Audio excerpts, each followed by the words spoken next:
சனி மற்றும் ஞாயிற்றுக்கிழமையில் நடைபெறும் நிகழ்ச்சியில் முதலாவதாக ஜவஹர் சிறுமன்ற மாணவர்களின் பரதநாட்டிய நிகழ்ச்சி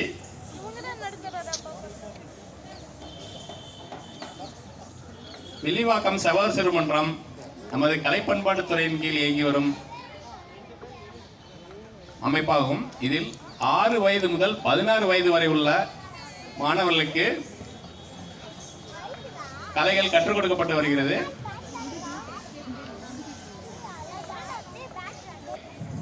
கற்றுக்கொண்ட மாணவிகளின் பரதநாட்டிய அரங்கேற்றம் தற்போது நடைபெற உள்ளது. அனைவரும் கண்டுகளிக்குமாறு அன்புடன் கேட்டுக்கொள்கிறேன். நன்றி.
Kita